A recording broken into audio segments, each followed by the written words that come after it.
Game 4 between the Clippers and Mavs featured a flashback duel between two of the best guards of this generation.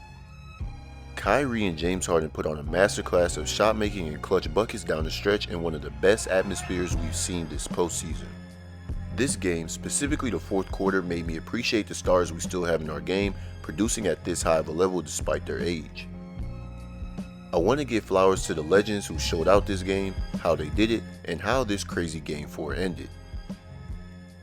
Leading up to this crazy finish, the Clippers gained the lead all the way up to 30 points, but slowly the Mavs fought back due to a big Kyrie second and third quarter. He attacked LA from all three levels on the court and picked up the Mavs while they looked dead early on. Here he gets a switch and gets 2 feet in the paint to hezzy his way into the pull-up jumper. Once again he gets a switch onto Harden and attacks the strong side to lay it over the defenders. Entering the fourth quarter, the Clippers at this point have completely blown that 30-point lead. Dallas has all the momentum, and I remember sitting here and watching it all unfold thinking that there was no way the Clippers would survive this and tie the series. Leads in the NBA nowadays are so hard to hold on to, and without your best player in Kawhi Leonard, it makes it even harder to sustain it. Kyrie willed this team back in that third quarter to set up what ended up being a classic. We start this off with under 11 minutes left in the 3-point game. LA runs a double screen for Powell, and Luka struggles to get through that screen, and Powell gets deep into the paint to get a shot on the rim for Plumlee to clean up. Next possession, Luka gets a switch and gets into the paint, but Russ reads the pass off the help and gets the steal. In transition, Plumlee again gets behind the defense and finishes the lob. Dallas puts Plumlee in constant pick and rolls while he's in the game. Here they do, and the big man tries to hard hedge, but Kyrie rejects the screen, but a great contest by Powell leads to the first of Harden's 6 floaters in this quarter alone. Very next possession, Plumlee is in the pick and roll again. He stays in drop and Russ fights through the screen. Great rotations from PG, Harden, and Plumlee happen, and Kyrie once again gives the ball up. Off that turnover, the Clippers screen Russ to get the switch onto Luka. Kyrie goes to double, leading to a 2-on-1, and Plumlee gets another lob to extend the lead to 11. After Derrick Jones hits a 3 to stop a Clipper 8-0 run, Harden once again gets his switch onto Luka, and with all the attention on him, Plumlee sets a flare screen for Powell, and Harden throws him open with the pass for a 3 in response. The Clippers got some great minutes from their bench pieces to help stave off that Mavs third quarter run, but Dallas puts that piece in another pick and roll, and Kyrie puts him to work for the layup. The Mavs had a lot of miscues on defense in the fourth. PG comes off a pin down, and 2 defenders chase and don't communicate, leading to another 2-on-1 with Plumlee and Russ.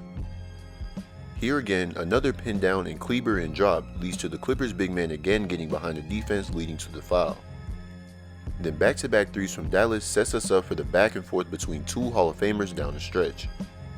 5 minutes left in the tied game off a 12-1 Mavs run. Harden calls off the PG screen because he has Luka on him, and he gets to his right hand into the help and goes to the misdirection Euro step in traffic. The move was so good that Luka is screaming for a travel off a clean gather and Euro step.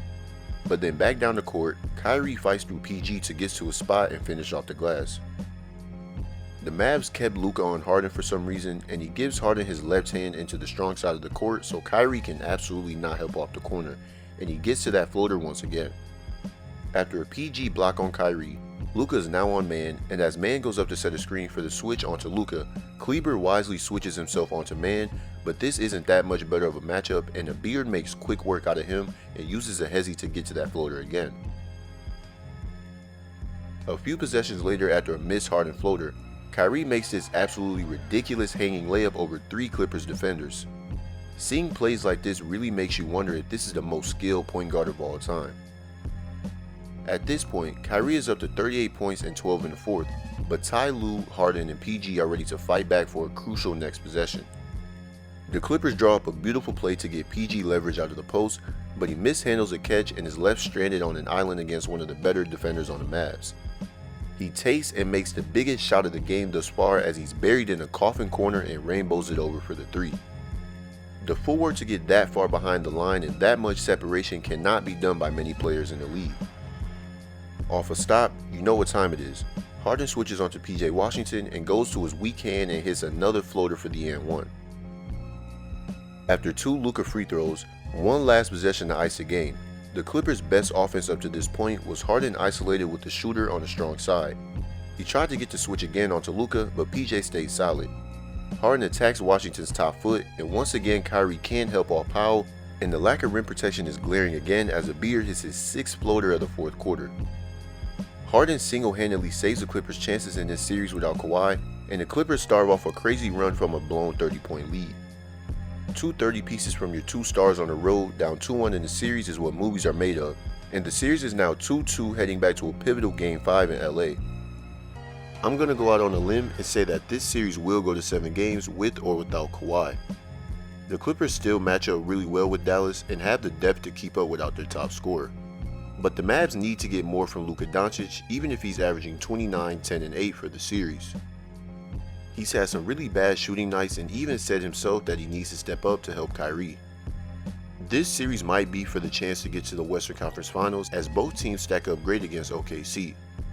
With Game 5 tonight, I'm excited to see how both teams adjust to get over the hump. Appreciate y'all for tuning in, and I'll see y'all next time. Peace.